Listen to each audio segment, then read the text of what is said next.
Hello, everybody. Welcome back to the Soar Higher Podcast, a show developed for leaders by leaders to give you tools, information, and resources that leaders and aspiring professionals need every day in their life, in their business, and in their career to help them achieve the highest possible level that they want to achieve.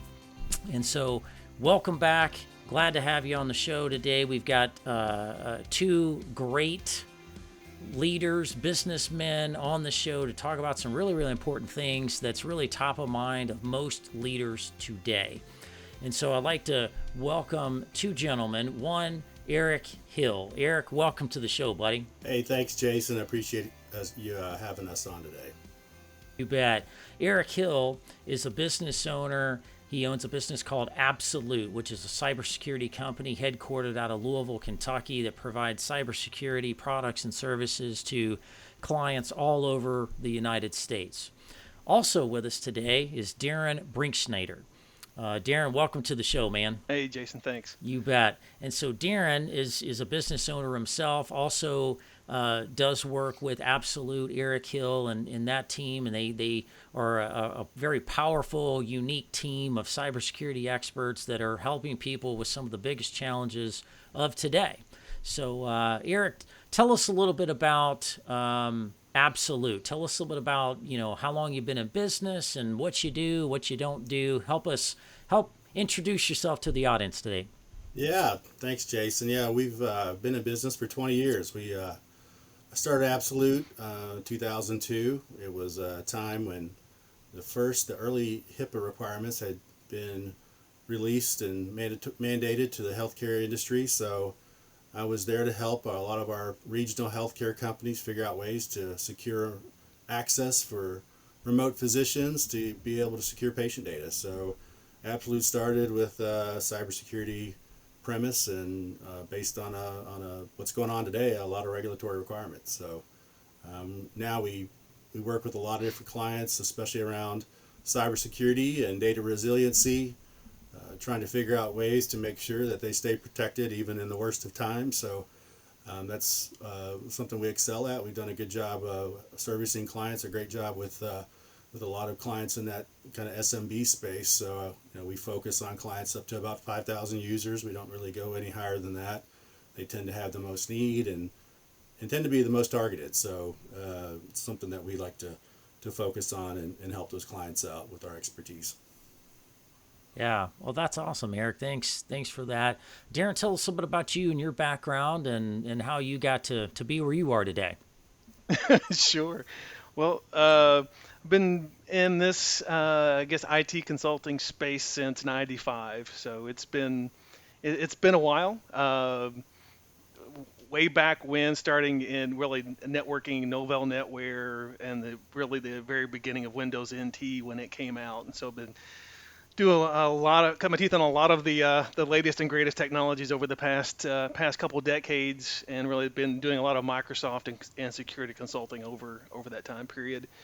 My recent work really over the past several years when I went out on my own was basically really helping that small and medium business go through the cloud adoption for a variety of different reasons. And obviously around security is one of those areas, but just the economies of scale and the ability to grow quickly without having a lot of that outlays of capital, really to drive that adoption into the cloud for those customers. Yeah, that's awesome. Yeah, you said the word Novell. Man, I haven't heard that term in a long time. Way back, yeah. Dates me. I've got a little bit of a technology background, as most of you know, and wow, that was going back a few years. So that's kind of the early stages of networking and building networks as we know them today, because without that foundational stuff of those times, we wouldn't have what we have today. So that's really great, man. Well, I'm excited to have you guys on the show. There's a recent article published by Business First, and they were talking about, after COVID and the, inflation and potential recession and all these different things going on in the world around us, they really honed in on the top three things that were on the minds and hearts of business leaders in the country today. And it was interesting, there's a lot of talk about workforce development, and workforce attraction, retention, culture, what the new norm is going to be post-pandemic, and there's a lot of talk about that. But it was an interesting read in that it didn't talk about any of those things. There was a few of those things kind of peppered in to the top 3 things they identified, but it was just a different take on things, and a lot of that applies to you guys and what you're doing today. And so I was hoping we can kind of peel that back and help people understand the dynamics of what's going on there, and how people need to be thinking differently going forward in the world of business as we know it today. And so the top 3 things that were identified by Business First, one was business leaders is a top priority for them is to grow and scale their business forward. They're tired of being held back by a pandemic. They're tired of being held back by just all kinds of unknowns and fears, and just the uncertainties of the world that we've been living in for the past few years. They're ready to get moving forward. They want to define the new norm. They want to figure out ways to move things forward in their business. There's opportunities out there. They're looking at making adjustments to those opportunities, but they just haven't quite figured out how to make all that happen yet. And I think a big part of that is where you guys are. The second thing that was identified that was a big challenge on the minds of leaders today is mitigating risk, right? And there's a lot of different types of risk out there in business. I mean, it could be from hiring to firing people.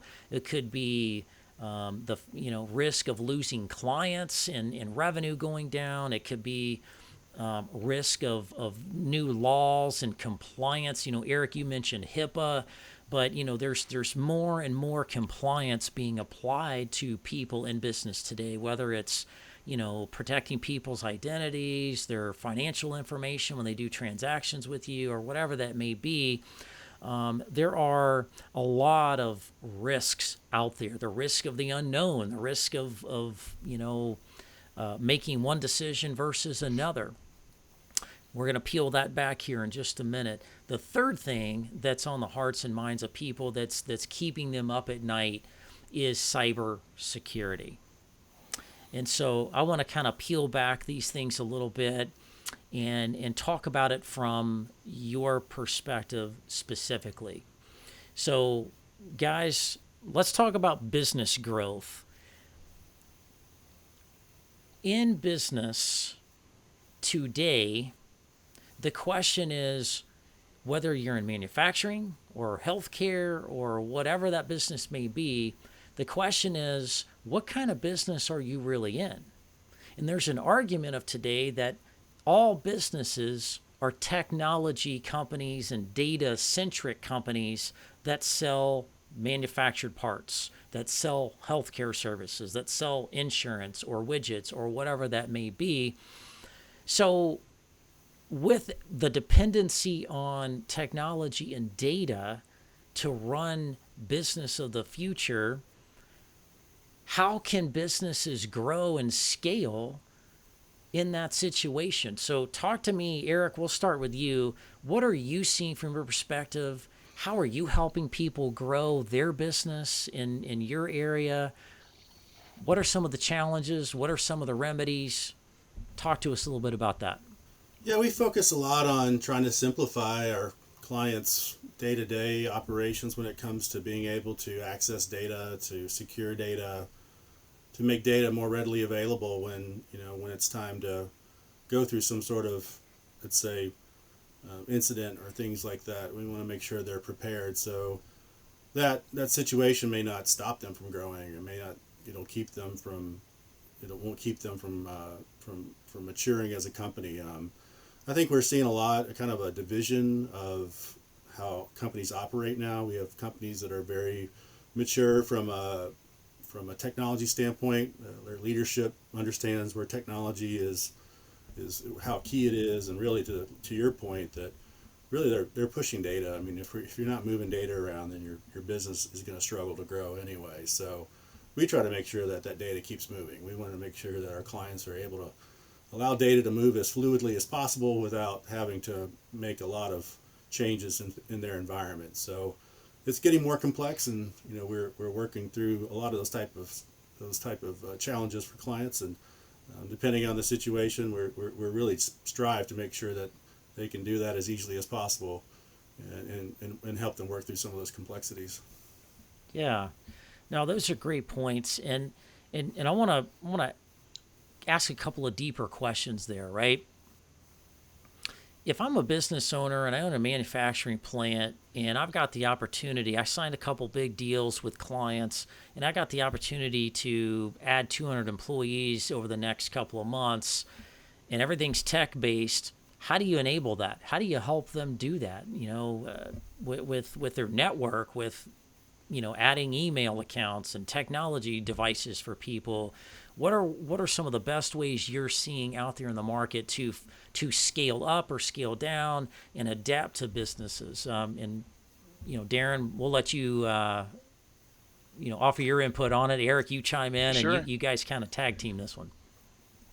No, that's a good one, and I think a lot of the things you're seeing today are kind of escalated just because of the whole pandemic, where a lot of companies were so used to being tethered on-prem to the brick and mortar that they thought that's the way they had to do business, and they found out that, hey, people can work remote, right? Yep. they can be productive.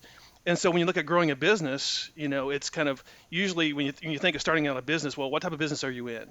And there's a big difference between, if it's a much more customer facing versus it's a startup that's developing a technology. As far as, there was no cost. Well, we have to have a building. We have to have a room to put our servers in. We've got to have equipment. We've got to have email. We've got to have phone systems. All these things before that were very physical, very location specific. In the age we are now, from especially like a startup as an example, you could spin up a tenant in Microsoft 365 within a matter of minutes and have people productive on email. Wow. They could be collaborating with teams.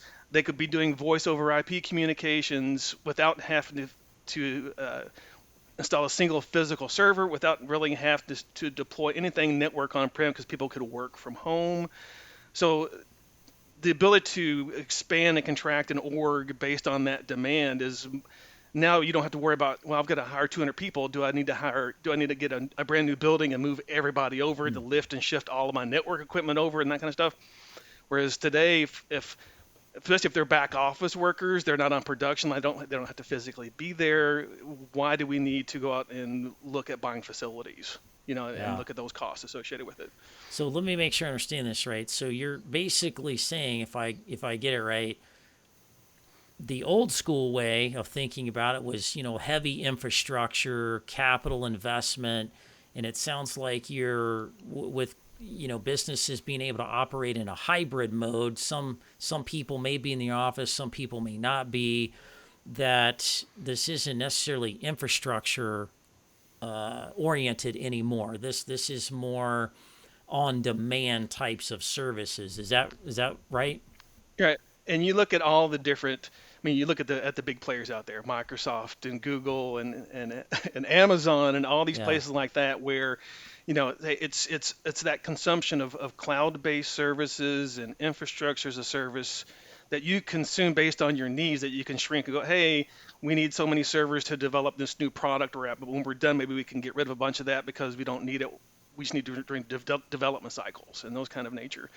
So it makes it much easier to consume that with, like I said, not having a lot of those initial capital expenditures, because that's the big thing in a startup is, hey, how much do I need to budget out for everything I need to purchase and these initial outlays, right? Yeah.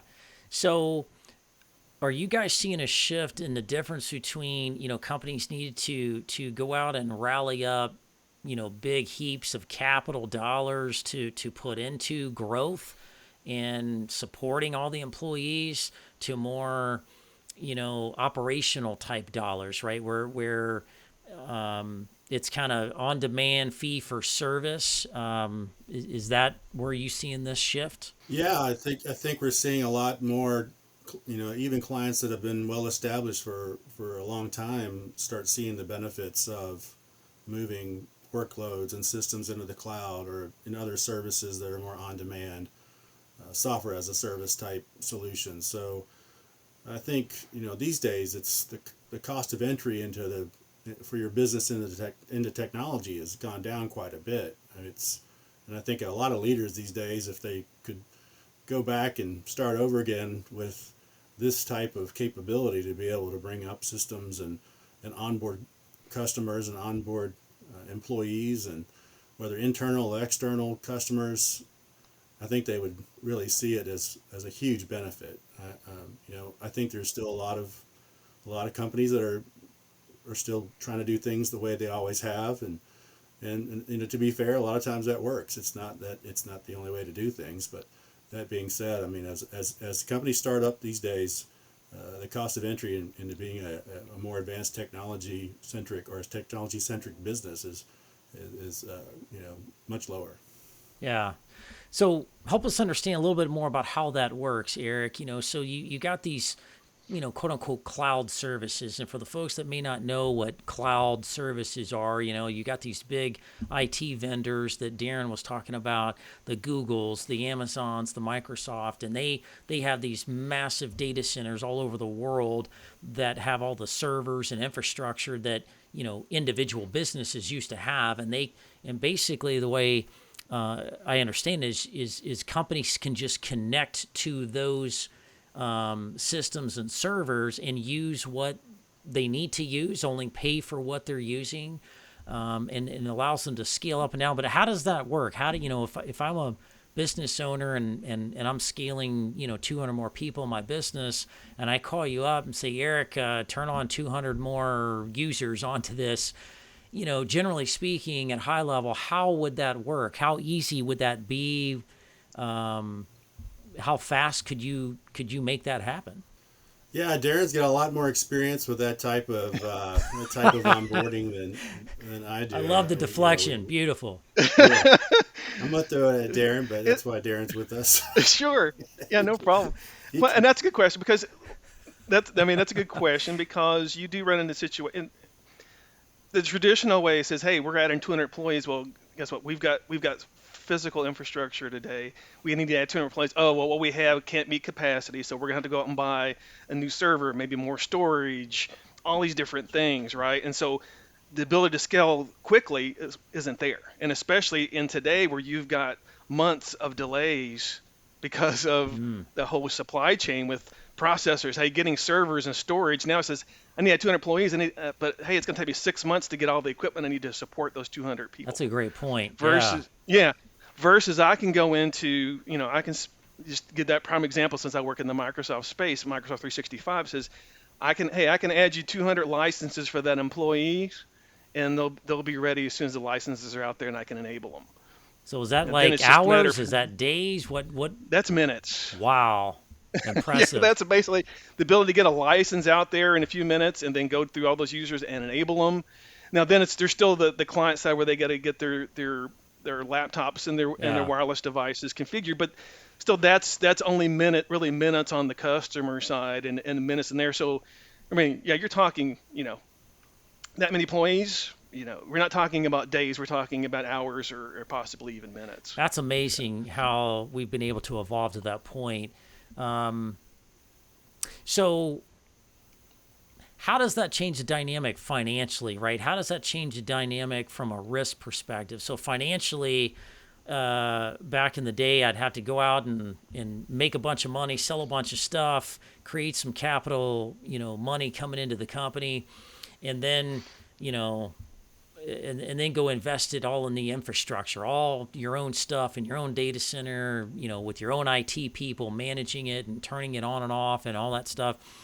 And now that we don't have to do that anymore, so financially, are people paying for this by the seat? So for every person you bring into the company, that's just another per seat cost that's kind of coming out of your operational dollars now, right? Yeah, we've seen that's been I think it's been a tough transition for some companies. Their budgetary process relied a lot on capital expenditures. So, trying to figure out how that operating expense now fits in is has been a bit of a challenge. So, if you're a company that's already been established for a while, that's a transition. But at the same point, we've seen clients go from we've advised clients that have had let's say hardware refreshes that may have been well into six figures, be able to offload that into a monthly payment that's just a few hundred or $1,000 a month. So we're talking about Yeah. cost savings that can make a huge difference as far as cash flow goes. So now you're able Yeah. to That's a control great cash point. flow. You're able to budget a little bit more easily. There's probably a growth, some sort of growth component or that you have to figure into that. But that being said, the budgetary process and the cash flow is, I think, a little bit easier to manage. And so that's something we've seen and try to help clients at least recognize that from a economic standpoint or financial standpoint. So we've Yeah. seen a lot of that transition. I think there was a perception that the cloud was more expensive, and it's still. I mean, as far as running production and running your production systems and in the cloud, they're still expensive. It's not inexpensive, but the capital expenditures are not there. So you end up Yeah. having the ability to manage your capital much more easily. Well, I think in many ways it's a different business discussion altogether because yeah, the cloud is not, the cheapest thing around. It's not the most expensive thing around. It's just shifting, burden and risk and cost from one entity to another. However, the speed, as Darren was saying, the speed in which you can operate and flex and scale and grow, what's the value of that?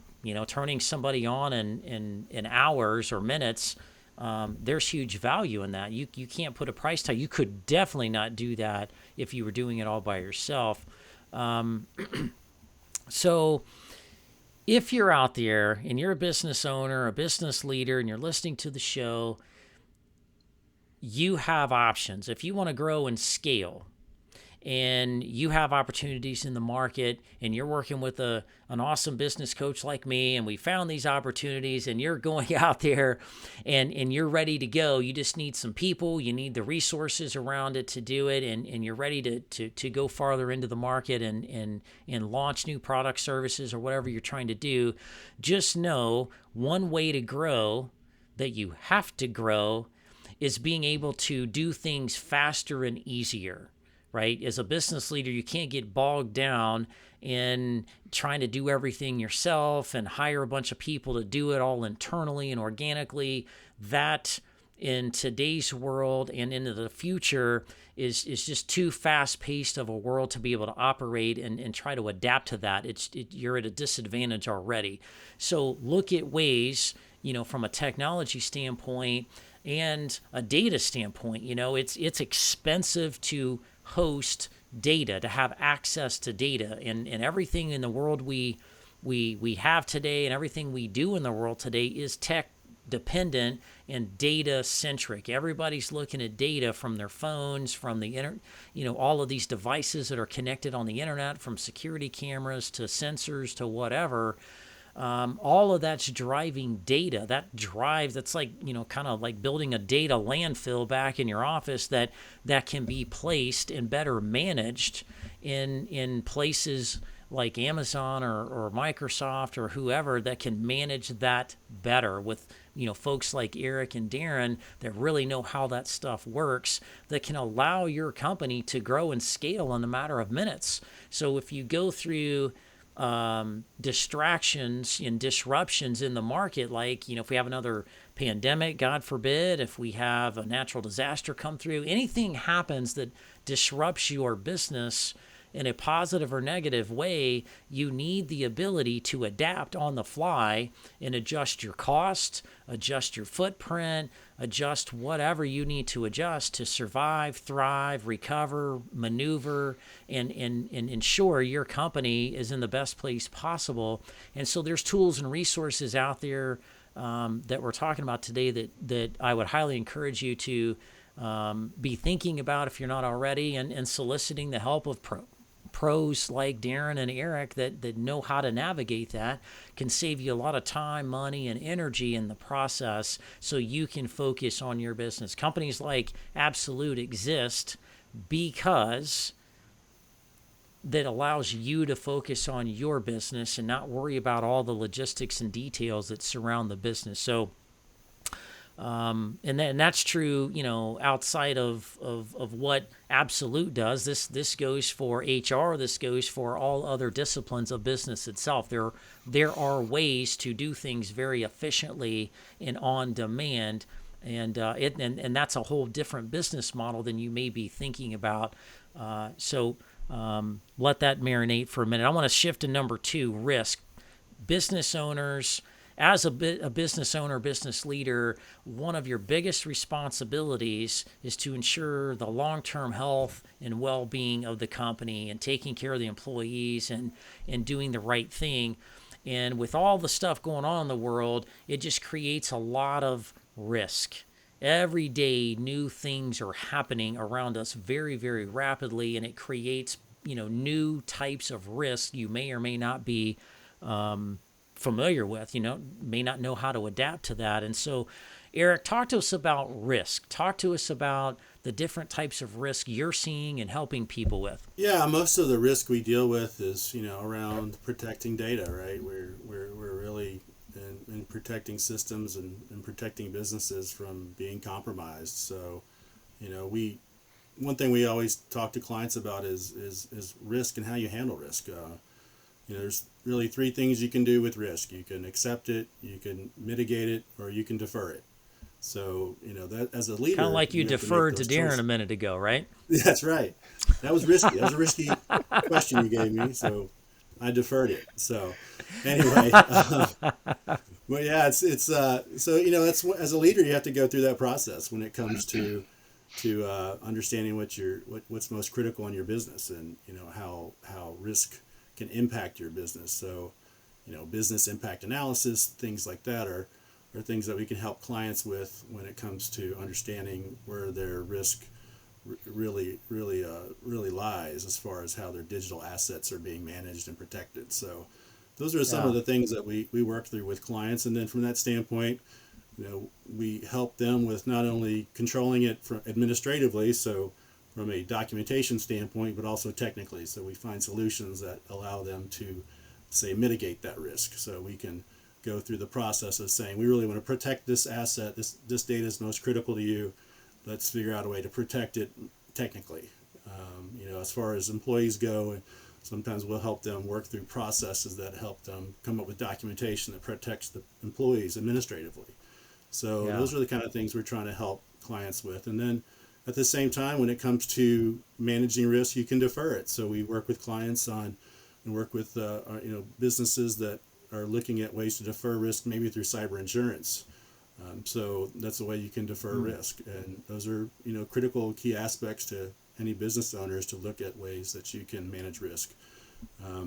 We've seen the cyber insurance industry really change a lot in the last 2 years. It's become like I just said, we talk to clients about mitigating, deferring, or accepting risk. Well, the cyber insurance companies are now, if you're going to defer to them, they may ask you to mitigate things too, and for you to get that, to get that policy. So, and to get that coverage. We've seen recently in the news that a company that got compromised was one of the insurance carrier is perhaps not going to cover them because of how they said they were mitigating risk when they really weren't. So those are things that to really be aware of, right? If you get a cyber insurance policy and you want to defer risk, you got to make sure it's actually covering and you're actually doing things that you said you were doing in order to make sure that policy is going to be valid when the time if you need it. Hopefully you won't if you need it. Yeah, that's interesting.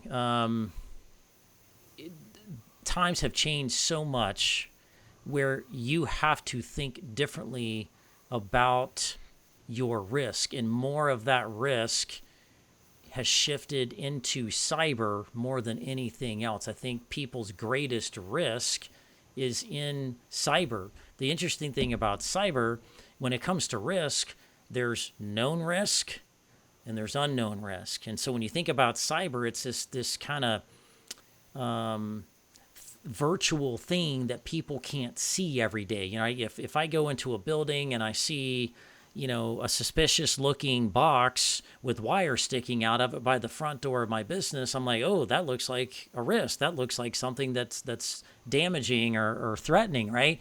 And you can recognize it, you can see it, but for a lot of people, they don't understand the cyber risk because they can't see it. It's all virtual. It's all in a screen and all in the background of their Microsoft, you know, tools they got up that day and checking email.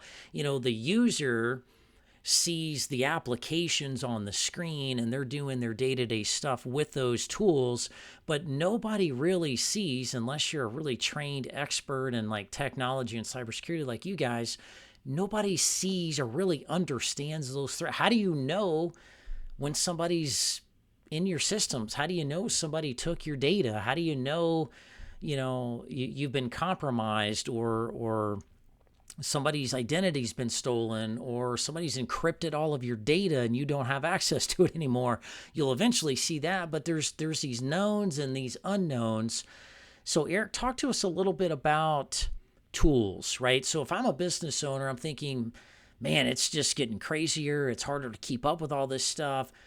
What tools are out there to help me as a business leader be aware of these things, make more unknowns known so we know how to potentially deal with it in a more proactive manner? What kind of tools, what kind of things do you guys see or use to help people with that?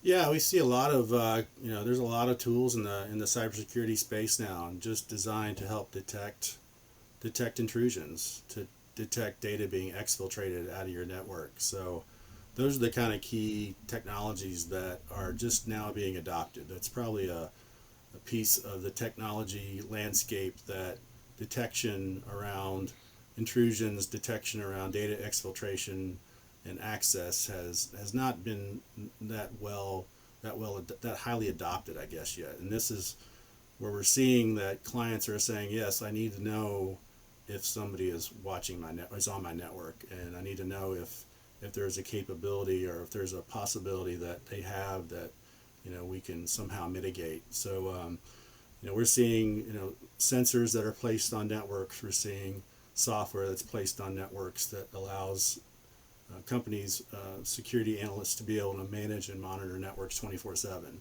And that's really what we're up against now. So, in our space, it's really scary. We have a lot of foreign operators that are highly funded or state sponsored, and they're always looking for holes in a network. They're always looking for ways to compromise an end user to be able to gain access. So trying to find all the software and all the different pieces is pretty hard to do. So we come up with a pretty nice, concise set of solutions that allow you to really put your cybersecurity in a few different buckets. We want to make sure that the end user has a security, is aware of what threats are out there. You want user awareness. You want user education. That's probably one of the key, most important things you can do is to train your employees on cybersecurity threats and what to look for in phishing campaigns and what a phishing email looks like. I think phishing is still the number one attack vector right now. So anything you can do to train your employees and your users on what's a good or what's a good way to manage risk is very critical, or what to see, or even recognize risk. So we see a lot of companies do that. It's important. At the same time, you want to protect your systems and your data. So there's software we can use. There's systems. There's like I said, security analysts that can watch that 24/7 at a very minimal cost compared to what it would cost somebody to do it themselves. So these are services that can be provided and added on and managed and help you kind of mitigate that risk. Yeah. One of the biggest changes that seems to be taking place, and it's also a very scary situation, is the shift from the bad guys out there in the cyber world would, mostly target governments, right? United States government, the Pentagon. When I worked in the military, the Pentagon was pinged. I want to say it was like 3 million times a day or some crazy number, right? People just pinging them and trying to, feel the networks out and where some holes may be, and they're trying to gain access to stuff. Those are big targets. A lot of big corporations were targets, especially if they were defense contractors or government, contractors of these large companies, because they're manufacturing airplanes and tanks and doing all the work for for the health and safety of our country and the protection of our people. And so they've been targeted and been successfully exfiltrated, and secrets and intellectual property was stolen by foreign actors. And now I'm not sure they've stopped going after the big fish, we'll call them, but more of the concentration of attacks is now focused on small to medium-sized businesses, because they haven't had a lot of money, a lot of resources, a lot of trained experts, like guys like you, working in their organizations to see that stuff, identify that stuff, and deal with that kind of stuff. And so they're getting pummeled with these attacks, and the hackers are just successfully picking them off left and right, and it's causing a lot of damage. What are you seeing from that perspective? Yeah, it's big business. I mean, that's the thing we've seen, is that I think the first ransomware incident I actually ever was involved with was, I forgot, it was probably 7 or 8 years ago. And I think the ransom was 1 Bitcoin. At that time, Bitcoin was $700 or $550 a Bitcoin. So it was 1 Bitcoin, or maybe it was 5 Bitcoin, and it totaled to $700. I can't remember the number, but the last one we had been involved with, that ransom was over $2 million.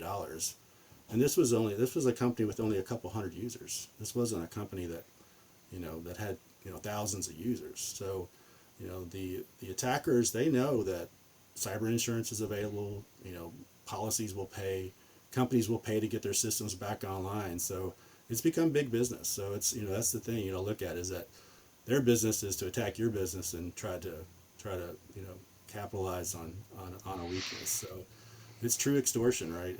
And now it's even worse, because they only encrypt your data, they also exfiltrate it, and they hold it, and then if you don't pay the ransom, then they release all your data to the public. So there's that aspect too. So if you're a highly regulated field or industry, that can have its own ramifications financially.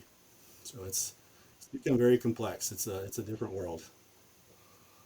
And small to medium-sized businesses can't afford to be hacked and pay out $2 million to a hacker to release their stuff, or to absorb the cost of a lawsuit if 3,000 of their customers' personal identifiable information got released, and the bad guys got their social security numbers and personal information that can exploit them on a personal level. Now they've attacked 3,000 more people on an individual basis, stole money and God knows what from them, and then you get sued.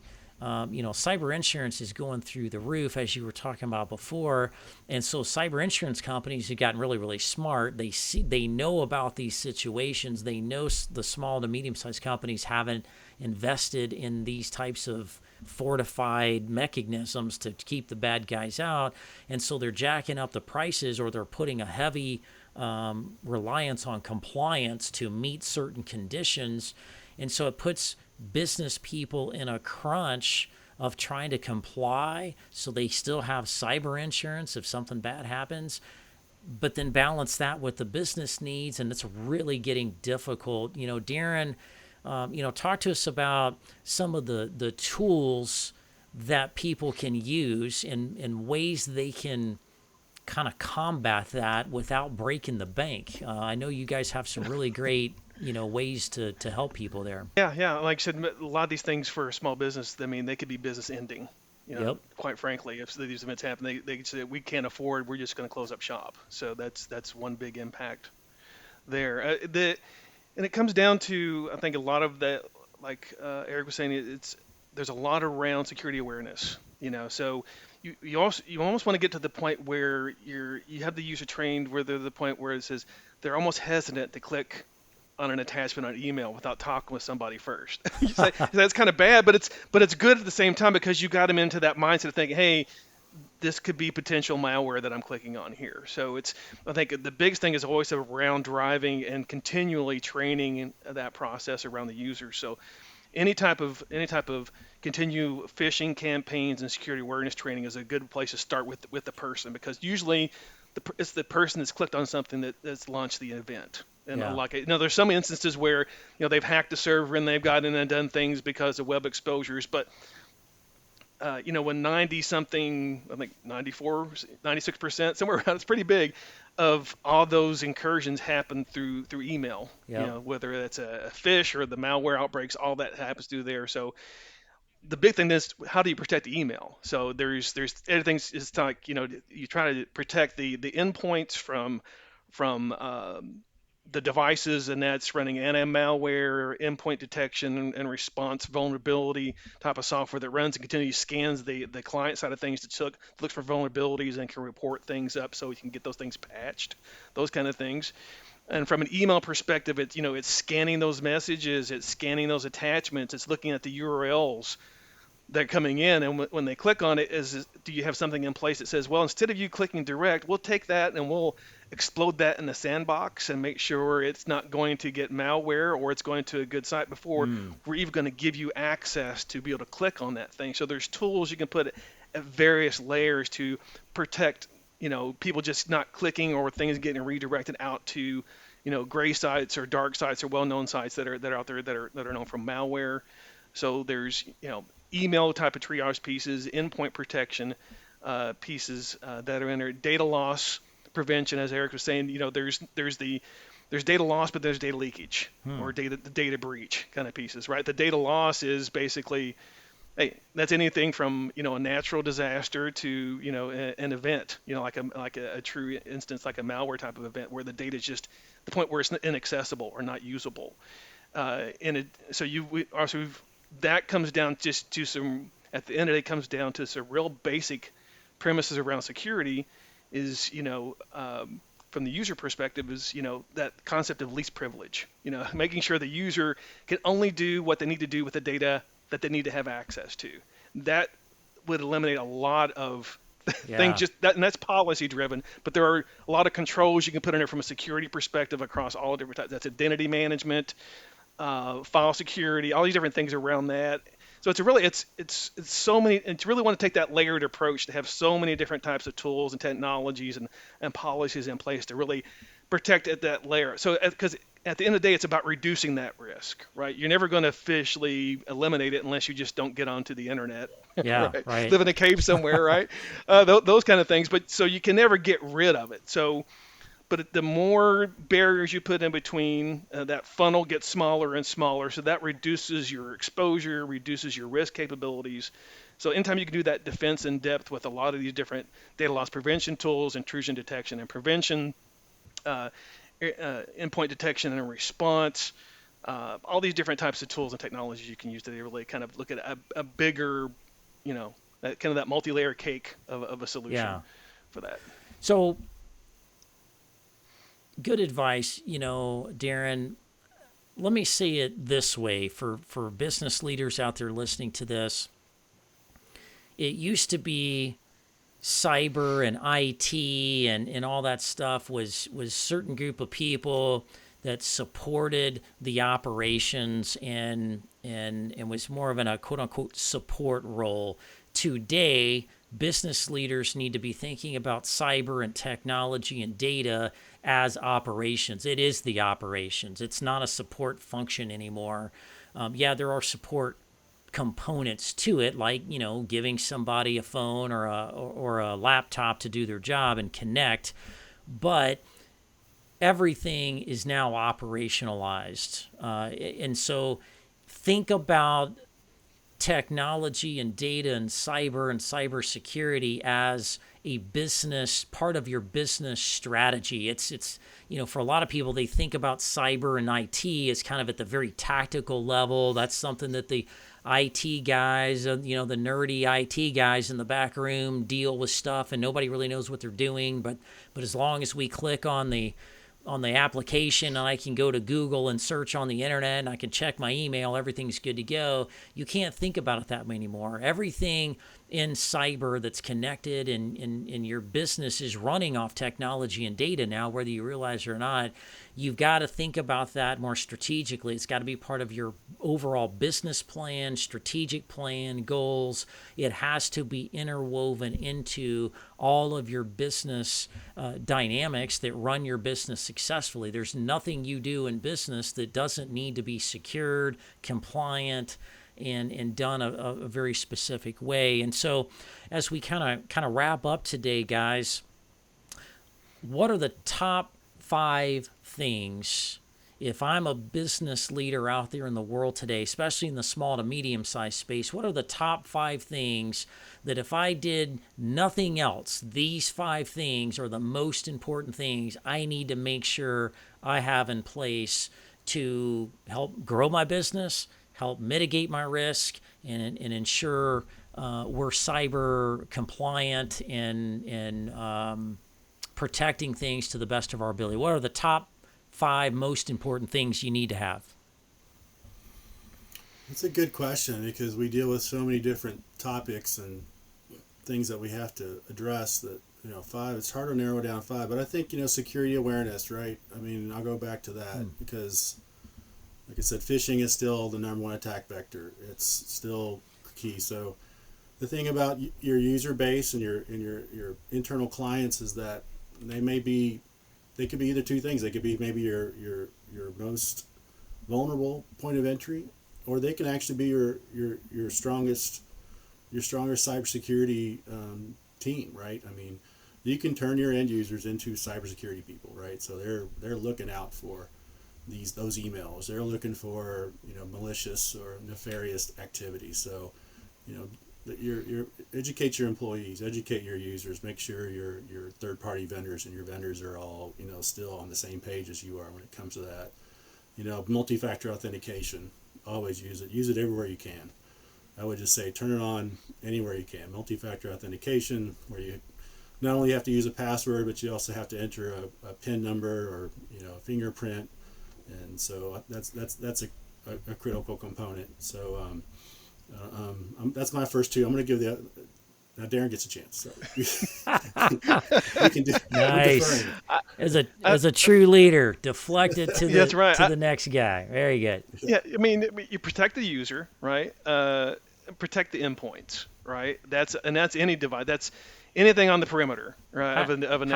How do you protect? What do you mean by that? Well, that's some basic things. I mean, making sure that you've got a good antivirus, anti-malware on your devices, and it's updated, right? I think that's one of the big things. And just the device themselves. Are they running on the most recent version of an operating system? Are you 3 versions back that's not supported on an operating system today? Are you getting, because you get the vendors like Microsoft and other application vendors, they're going to put out patches and fixes for their applications, but after so many versions back, they're not going to upkeep it. And if you're still using it, that's potential holes that are never going to get patched and a pathway in. So it's protecting all those applications and endpoints by patching, software updates, patching, antivirus, anti-malware. Just have all that running on your system and make sure it's up to date, right?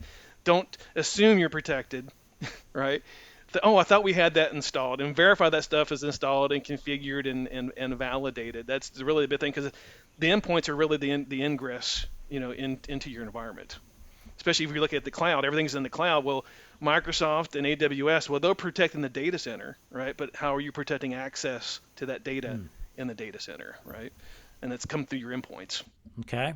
The EDRs, that's really kind of the buzzword, EDRs and XDRs, and then be able to have what are those EDRs, Erick? So that's endpoint detection and response. So it's the old days when we had McAfee and some of the other tools, those are kind of older software that was just really detecting one type of attack, where now the EDRs, they're much more advanced. Not only do they detect it, but they also do a level of response. So it stands for endpoint detection and response. So there's also XDR, which actually is across more of the network as well as the endpoint. So and a lot of the cyber insurance companies are requiring you to have an EDR now. So a lot of them are requiring you to have MFA, multi-factor authentication. So, and those are things that you have to really put in place. I think what Darren said is is spot on as well. It's just vulnerability management and patch management. Make sure your systems are up to date. Make sure you're managing your assets effectively so things aren't aging, and if they are aging,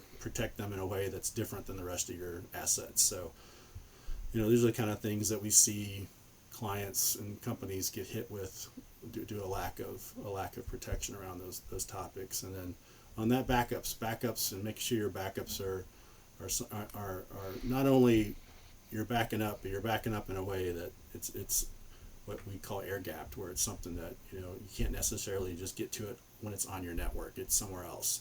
It's not part of your existing data network. So those are part of the things too that we see, where if you do get attacked, recovery is an option. A lot of attacks we see, these companies are huge. They've spent millions and millions of dollars on cybersecurity, but they're still getting attacked. So don't assume just because you bought something that it's actually doing what it's supposed to be doing. There are ways you can configure systems and software to be more effective. Man, that's really great, guys. And so some of the key takeaways that I'm picking up from this: one, cybersecurity, mitigating risk, growing a company is a team sport. There's the old saying, everybody in the company is a salesperson. They're walking around with the sales, they've got the company shirt, the logos, the fleeces, the hats, the whatever, types of stuff they get in their onboarding kit when they start to work for the company, and everybody, sees that, right? And so you're always on point. You should always be representing the company the best of your ability. You just never know who's watching and who's around the corner that may be a client. But I think the same is true in operations and cybersecurity. Everybody on the team, every employee should be, kind of like the old police saying, right? See something, say something, right? Everybody has a responsibility to follow the rules, not click on stuff they're not familiar with, ask questions, go through the trainings and do their part. It is a team sport. Companies also need to make this strategic, company-wide policies. Right? I think they should have insurance, and they should comply with the insurance that the insurance companies are making them have to mitigate those risks. Those are all things to help you in a better way. And so if you're a business leader out there and you're not you're kind of doing your day-to-day thing and worried about sales and revenue and hiring people and doing new and exciting things in the company, you're not thinking about cybersecurity every day, that's okay. But how do you know you're protected? How do you know there's no threats or vulnerabilities against your company? How do you know things are going as well as they need to you? How do you know you're compliant where you need to be, right? How do you know? Because things change every single day. And cyber, from what I've seen, every single day, new threats and vulnerabilities pop up, new ways of doing things happen, and it just changes way too fast. So the question in a leader's mind should be, how do I know where we stand? How do we know we've mitigated the risk? How do we know we're cyber secure and the operations are protected and we've done all the things we need to do to be fair and reasonable about protecting our people and our clients and everything in between? You need to connect with smart people like Erick and Darren, that know this, that are experts in this. You need to think about getting some tools, and these tools are not super expensive things. These are, things you can implement within a day or two to help monitor. They'll show you dashboards. They'll feed you information on the most important things that you need to be paying attention to, that's most important to your company and its operations and whatever desired level of success you have set forth. Those things are out there. They're available. They can inform you, keep you informed. For any time a change happens, you'll see that, and you can make sure your company is adapting. Just like as a business person, you see market conditions change. You see competition, things with your competitors change. You can steer the ship of your business in and around that in the same way. So thank you guys for being on the show. You guys were awesome. You gave out some really, really good information for folks. especially in the small to medium-sized business, to think about, to challenge them. And, I highly encourage you, if you want to learn more about Appsalute, cybersecurity, and the best ways to help you and secure your future, so to speak, feel free to go out to their website at appsalute.com. And also you can reach out through the show here. We can connect you with these guys as well if you have any further questions. But it's always a pleasure, spending time with you guys. And thanks for being part of the show. If you have any thoughts, questions, or concerns about business, if there's anything that you may need, we're a resource for you. You can reach out to soarhighercoaching.com. We'll be happy to connect with you and offer free consultations to evaluate your situation and best help you move forward in this turbulent time that we're in. So we'll look forward to seeing you next time. Take care.